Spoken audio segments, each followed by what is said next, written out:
Great light to all, a great light in the light of the great Father. I'm going to be reading from David, a man of passion and destiny, chapter 2. A nobody noticed. Excuse me. King Saul was a real piece of work.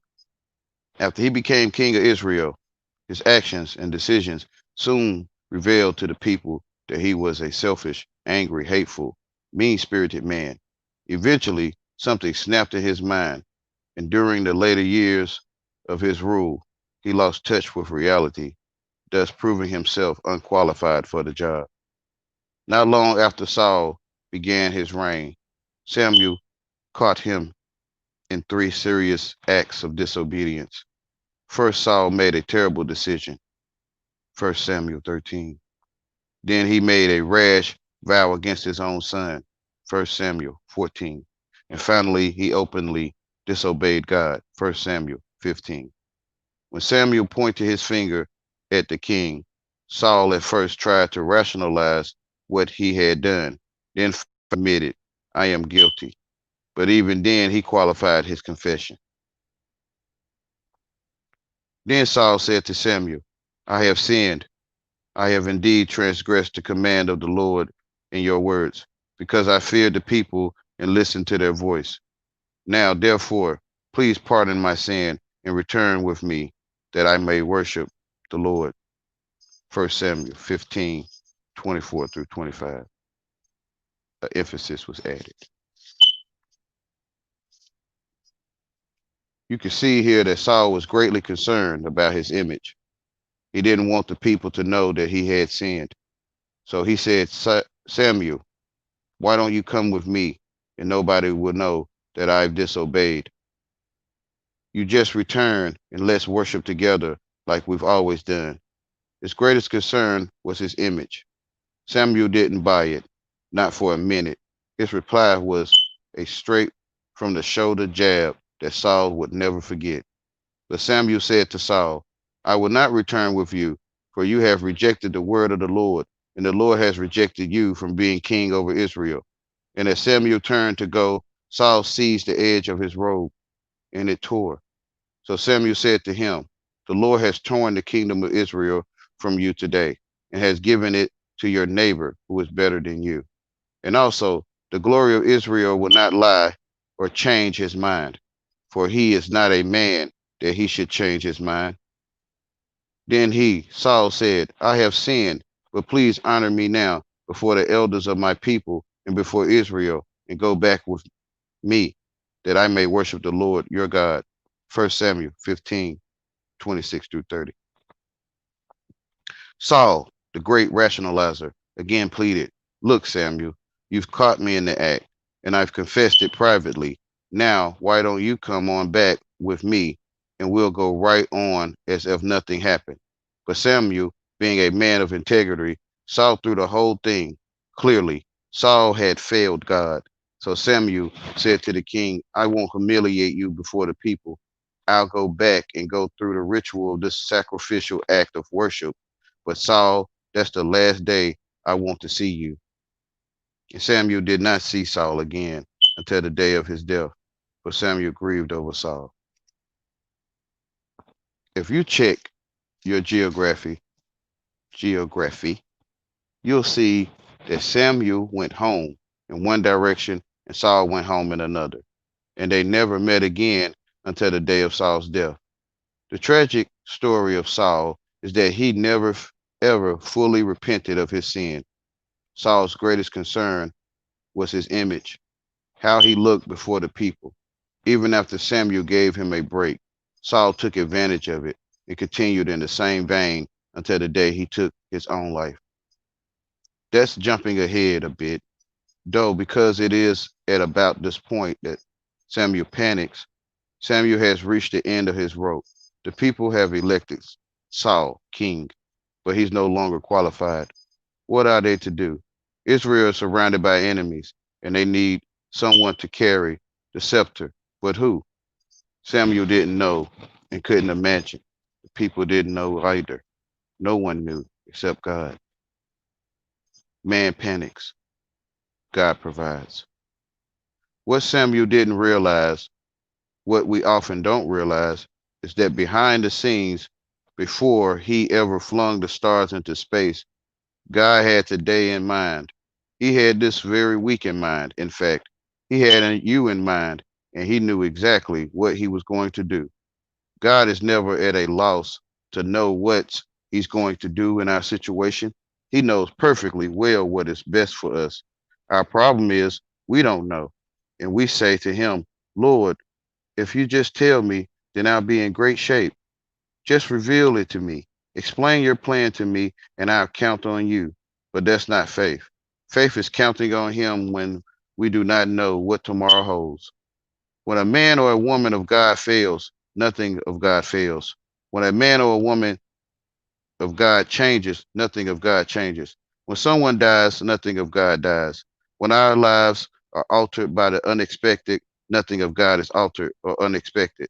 It was the prophet Isaiah who wrote, before they call, I will answer. And while they are yet speaking, I will hear. Isaiah 65:24. Before you even utter a word, God promises, I'm involved in answering. In fact, while you're speaking, I'm involved in bringing to pass the very thing I have planned from the get go. God knows exactly what he's going to do, and nothing can restrain his bringing it to pass. That's the beautiful part of this story. Look at how the Lord reveals himself to Samuel. He says, 1 Samuel 16:1. How long will you grieve over Saul, since I have rejected him from being king over Israel? Fill your horn with oil and go. I will send you to Jesse the Bethlehemite, for I have selected a king for myself among his sons. God always knows that he's doing what he's doing. So he says to Samuel, you go to Bethlehem, and there you will find a man I have already chosen. This is the first Samuel has heard that God had already zeroed in on a man to replace Saul. I think it's exciting how this plan of God unfolds. God says, I've selected a king for myself. The people haven't chosen this man. He's my man. But Samuel said, how can I go? When Saul hears of it, he would kill me. 1 Samuel 16:2. Does this sound familiar? God says, go. And we say, right. Then before we're off our knees, we're saying, now wait, Lord, how can I pull that off? What was Samuel's problem? He was panic stricken. He was just plain scared. Where were Samuel's eyes? Well, they certainly weren't on the Lord. They were riveted on Saul. From a human viewpoint, of course, Samuel was right. King Saul was murderous, but God was completely aware of the situation. After all, Saul was the one God was going to use to shape David's life in the in between years, between the sheep and the throne. So he knew Saul very well. By the way, do you have a Saul in your life? Is there somebody who irritates and rubs and files and scrapes and bothers you? God knows all about it. That person is all part of his plan, strange as that may seem. The Lord doesn't answer Samuel's remark about Saul. Instead, he says, 1 Samuel 16:2-3, take a heifer with you and say, I have come to sacrifice to the Lord, and you shall invite Jesse to the sacrifice, and I will show you what you shall do, and you shall anoint for me and the one whom I designate to you. Follow the leader? That's what he's saying. You don't have to be smart to be obedient. You don't have to be clever. All you have to do is obey. We think we have to sort of outwit God on a horizontal, but God says, I know your situation. I'm telling you exactly what you ought to do, so go do it. Take a heifer, go to Jesse, offer the sacrifice, and look around. I'll tell you, the man I've chosen for the job. Isn't that simple? Meanwhile, behind the scenes, there's David. and he doesn't know anything about what Samuel and God are talking about over there on the other side of the country. What's David doing? He's keeping the sheep. That's his job. With poetic eloquence, F.B. Meyer expresses David's situation this way. No angel trumpet heralded. No faces looked out of heaven. The sun arose that morning according to his wont over the purple walls of the hills of Moab, making the cloud curtains saffron and gold. With the first glimmer of light, the boy was on his way to lead his flock to pasture lands heavy with dew. As the morning hours sped onwards, many duties would engross his watchful soul, strengthening the weak, healing that which was sick, binding up that which was broken, and seeking that which was lost. Or the music of his song may have filled the listening air. That was David. From him, for him, it was just like any other morning. Little did he know that his life would never be the same again, or that beginning that very day, he was destined for the throne of Israel. God has some extremely exciting things in mind for his children. For some, it may happen tomorrow. For some, it may happen next month or next year or 5 years down the road. We don't know when. For some, it could happen today. But the beautiful thing about this adventure called faith is that we can count on him never to lead us astray. He knows exactly where he's taking us. Our job is to obey, to live in close fellowship with God as we walk our earthly path. In the process of that simple arrangement, God engages us in his eternal plan. So Samuel did what the Lord said. 1 Samuel 16:4. Now you're talking. Hey, the two in the chat that's watching. How are y'all doing? Now you're talking, Samuel. What a model. That's what we have to do. He did just what God said. He got a heifer and he went to the home of Jesse in Bethlehem, full of expectation. Man chooses, God corrects. And the elders of the city came trembling to meet him and said, do you come in peace? 1 Samuel 16:4. There was real fear stretching across the land at that time. You can see it reflected in the elders' immediate reaction.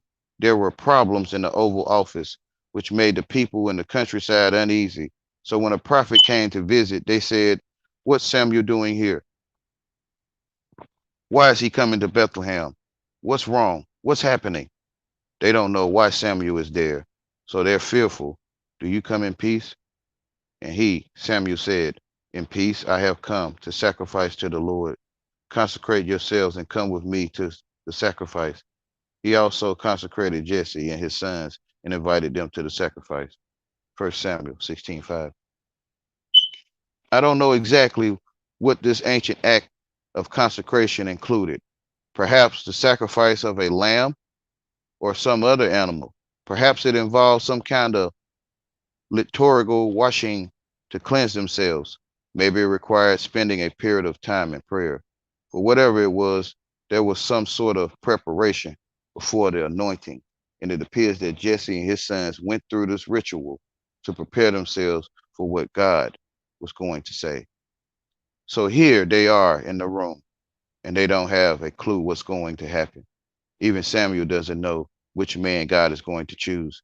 They're standing around looking at Samuel, and he's looking at them. Then it came about when they entered that he looked at Eliab and thought, surely the Lord anointed is before him. 1 Samuel 16:6. Hey, that must be the one, Samuel thought. He didn't say it out loud, but that's what he was thinking. Why? Because Eliab looked like the type you normally choose for a king. No doubt he was tall and impressive. Certainly he was a man of battle because he's the one who was fighting with Saul and the troops against Goliath in the next chapter. What Samuel did not see was the character of Eliab. He didn't see, as we will in the 17th chapter, that Eliab was critical and negative and looked down on his younger brother. Samuel was enamored and armored and armored of the externals like most of us are. But Exhibit A was not God's man, neither were Exhibits B and C. Then Jesse called Abinab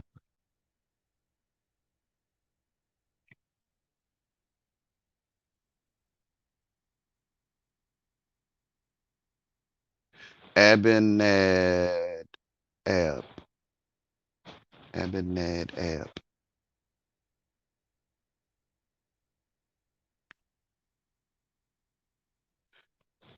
Then Jesse called Abinadab. Abinadab.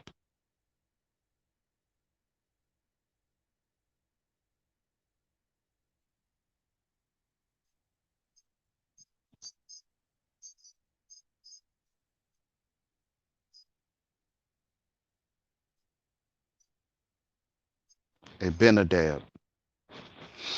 Then Jesse called Abinadab and made him pass before Samuel. And he said, neither hath the Lord chosen this one. Here's Abinadab, the second oldest, who probably looked as impressive as Eliab. Jesse had 8 sons and 2 daughters, and Abinadab is always listed as the second son. But God told Samuel, that's not the man. We're not told why. We're just told he's not the one.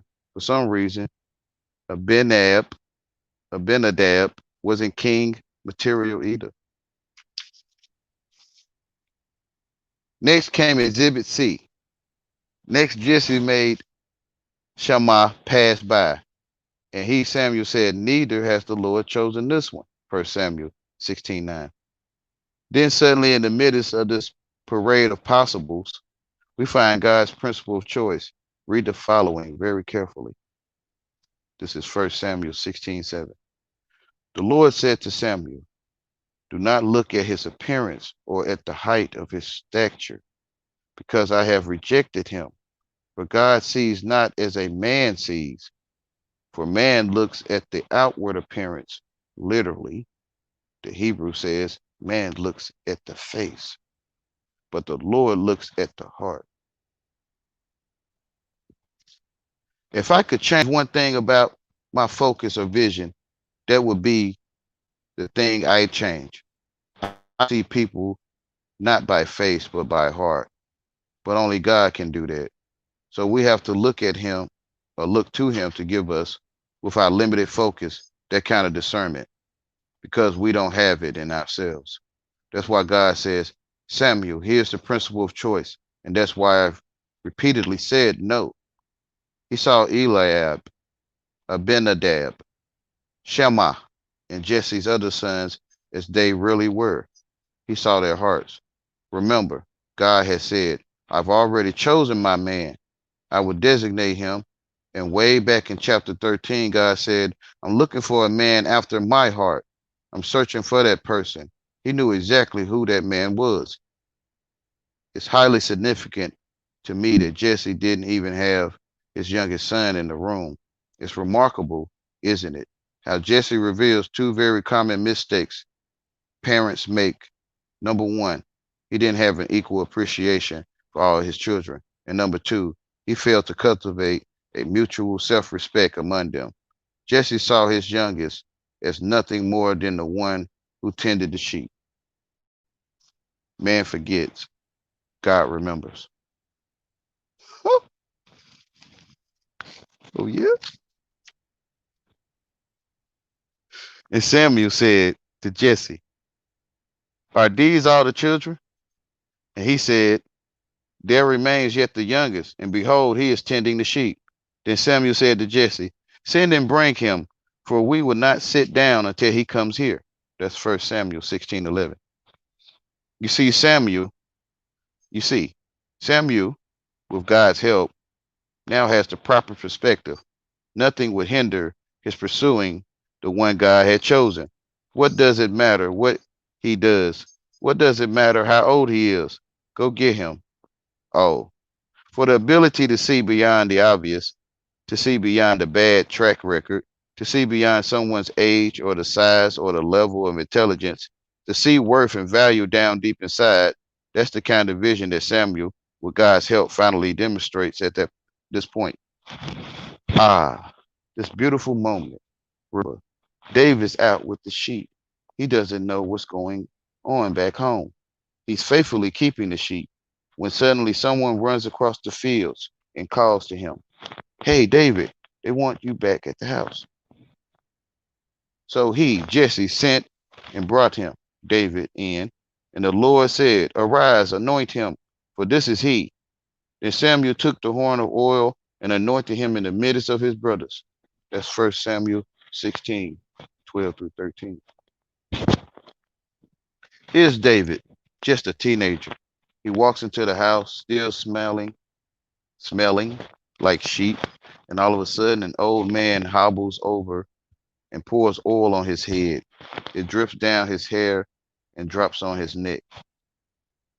Josephus, the historian, says that Samuel, the age, whispered in his ear the meaning of the symbol, "You will be the next king." What did David do? What do you do in a situation like that? I mean, it doesn't come along every other day, you know. God's ways are so marvelous, aren't they? At the most surprising moment, the most magnificent things happen. You're going to be the next king. What did he do? Well, I'm happy to report he did not go down to the nearest department store and try on crowns. He didn't order a new set of business cards telling the printer, "Change shepherd to king elect." Didn't have a badge saying, "I'm the new man." Didn't shine up a chariot and race through the streets of Bethlehem yelling, "I'm God's choice. You're looking at Saul's replacement." What did he do? Well, look down at verses 17 through 19. We'll look at these verses again later, but for now, just let me show you what David did after he was elected king, because it tells us a lot about why God chose him. This is 1 Samuel 16, 17. So Saul said to his servants, "Provide for me now a man who can play well and bring him to me."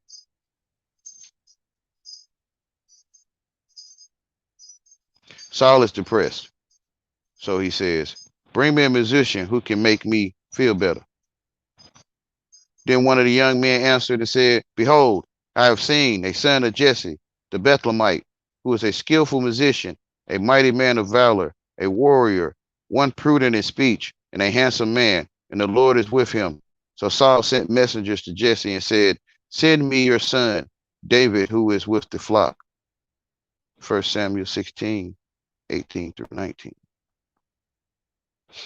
That was. Okay, don't miss those last three words. He went right back to the sheep, even after being anointed king.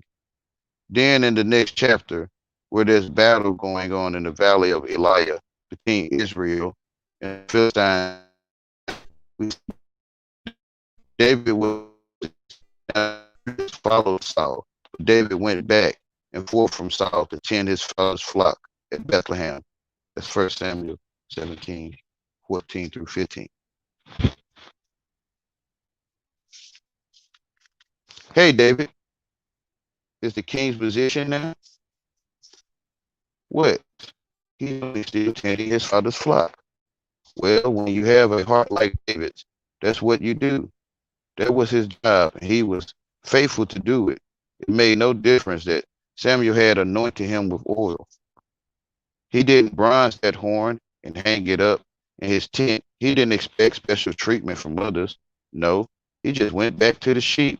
And when the king said, "Come on over here and play for me," David went over and played a little. And when he got through, he thought, "Hey, I got to get back with my sheep. That's my job." David was sensitive enough to hear the whisper of God's voice. "You will be the next king." But as soon as the big moment was over and they turned out the lights, he was humbly back with his sheep. People had to actually pull him from the sheep to get him to do anything that was related to the limelight. In fact, I think that's one of the reasons he was a man after God's heart.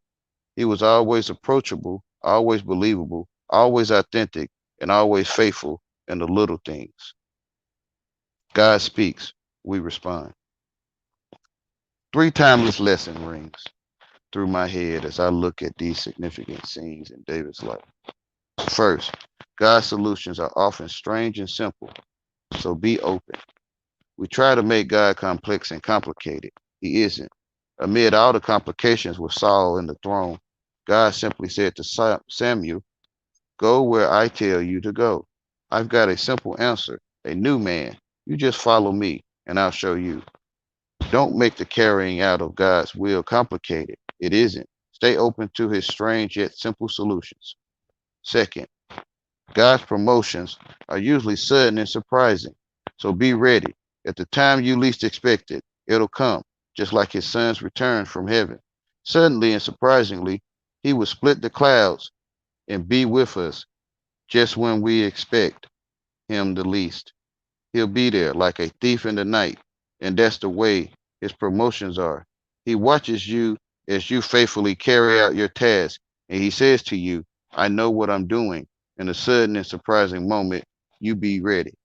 I know where you are, and I know how to find you. You just stay ready as you can carry out your job. Finally, God's selections are always sovereign and sure, so be sensitive. That applies to choosing a mate as well as losing a mate. It applies to our being moved from one place to another, even though we thought we remained there 10 more times. It also applies to those God appoints to fill the shoes of another. How easy to second guess God's selections. How necessary when tempted to do that to remind ourselves that his selections are sovereign and sure. God is looking at your town, your city, your neighborhood, and he's looking for his people to whom he can say, you are mine. I want to use you there because you proved yourself faithful there. The only difference is our geography.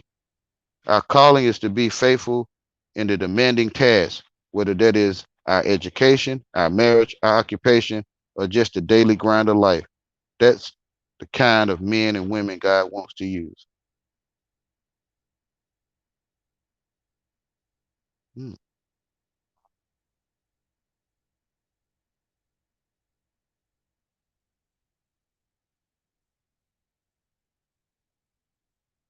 Be faithful in the demanding task.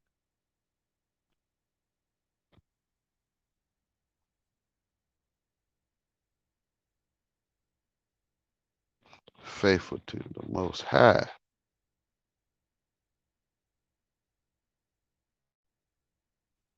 While you in demanding task, that's what I say.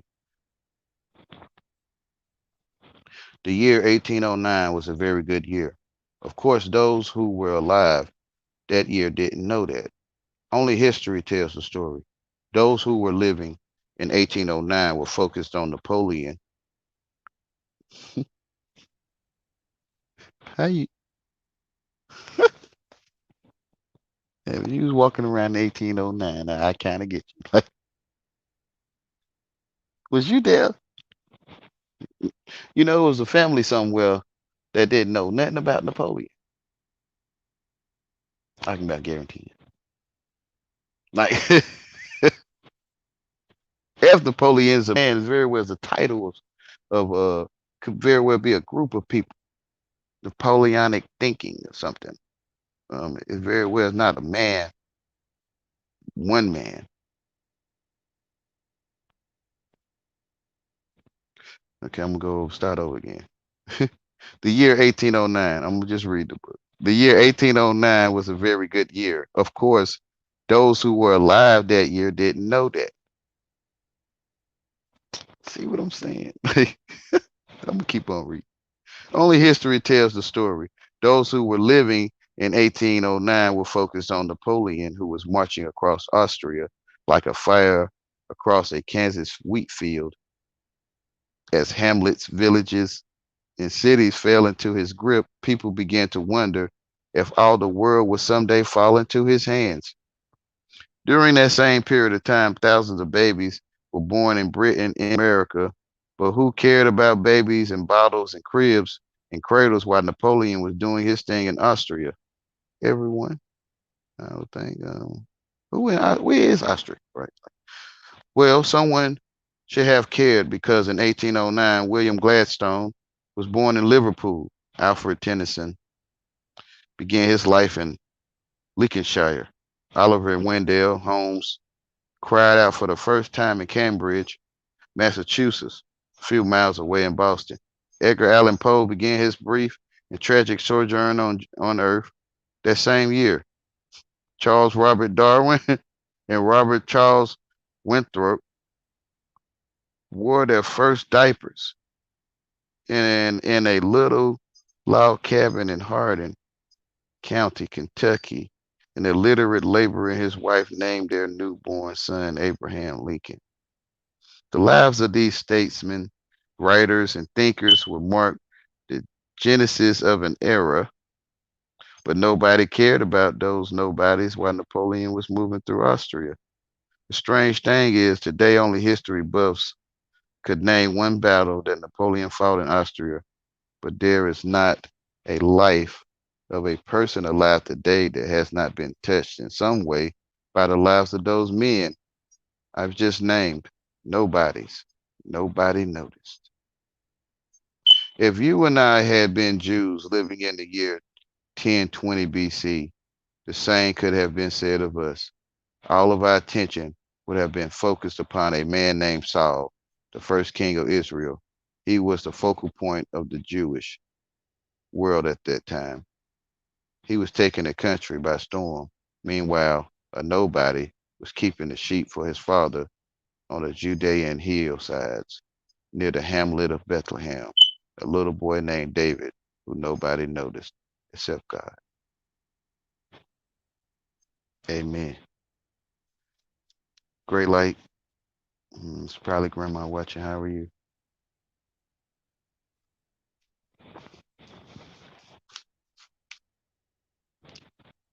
A 32-minute read. So that's the end of chapter 2. I'll read chapter 3 another time. But I won't have you waiting a long time. If you enjoyed it, um, leave a check mark, I guess, if you like it. Or you would like to read on with me again.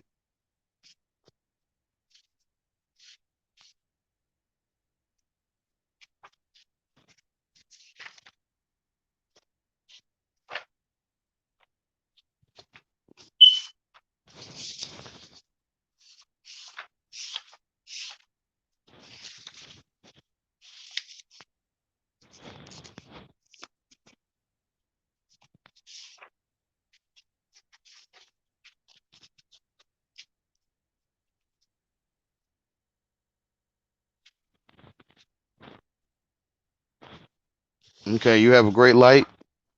I love you greatly.